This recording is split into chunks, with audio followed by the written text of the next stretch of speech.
Hello, once again, I am God and I go by the name Banafshe or Nasha in this particular form. For those of you who have been following me, I know it's been a while since I last posted a video. I've just been quite overwhelmed because I've picked up way too many baskets at once. You know what I'm trying to say? Yeah. You see, I'm studying. I'm also in the process of writing a book. I've got a 20-month-old on my hands, and I'm doing this in both English and also in my language on a different platform. So it's just too much. And sometimes when I'm overwhelmed, I tend to retract. Yeah, and that's what's been happening. It's okay. It's okay. For those of us who feel the same when we are overwhelmed, we need to take a step back and just, I don't know, maybe just do nothing. Yeah. Let's be okay with that. It's okay to do that, even though it puts us probably a few steps back. Okay. It puts things on hold, on pause. Sometimes I think it's necessary. Mind you, my pause has been quiet. Anyways. Right. So I'm here today, okay, to talk about our journey of self-discovery. Yeah, you see, we think when we find ourselves in the midst of this spiritual journey of self-discovery, journey of discovering God, whatever you want to call it, yeah, we think it's our journey. Well, it's not, okay, because there is no us. There is only God manifesting itself in all different forms, in this form and in the form that's watching right now. Please. One moment, a little one.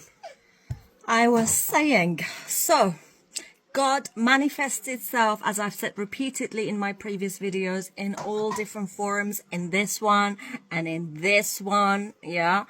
And therefore, our journey of self-discovery is not so much our journey. It's God's journey of trying to discover, not so much discover, but more like remember itself.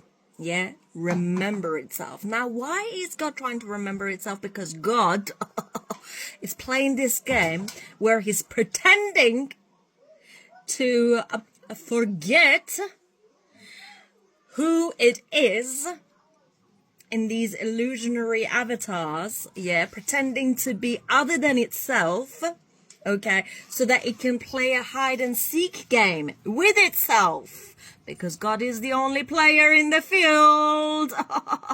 So then God comes and hides itself in all these different avatars, okay, and it hides itself so well and pretends to be other than itself so well, basically, in other words, forgets itself so well that it actually forgets itself. Make sense? Yeah?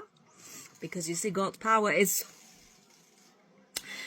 powerful. So when God chooses to forget itself, it forgets itself. That's exactly what happens, okay? And it's a game, really. And I've said it in the past that this game God is playing, and I'll elaborate it, but there's definitely a lot more that goes into this topic. So I'm not going to cover it all here, but just a little bit of elaboration for now. Yeah, so God, okay, tries to then remember itself, because that's the fun part of the game. Okay, or in other words, tries to find itself, hide and seek, hides itself and then seeks itself. So basically, in other words, it's just that remembering process. Okay, and the funny thing is, God does both the reminding and the remembering, because God is the only player. God does both the hiding and the seeking. You see, there is no other. There is no us. This is God's journey. God's journey. Okay, I hope I've elaborated that nicely. Now, one thing we need to bear in mind, you see, the truth about our essence, the truth about God always escapes God's examination of itself. always escapes God's search for itself. Always. Do you know why? Because I'm going to refer to Alan Watts. You know, I love Alan Watts. Alan Watts quote, something he said, and he said it really nicely. Yeah. He said, "You cannot touch the tip of this finger with the tip of this finger." I said again, you cannot touch the tip of this finger with the tip of this finger. And if it wasn't for mirrors, you would not be able to look directly into your own eyes. Just in the same way, God can never fully discover, or in other words, remember itself. Okay? Or discover all that it is about itself. Do I make sense?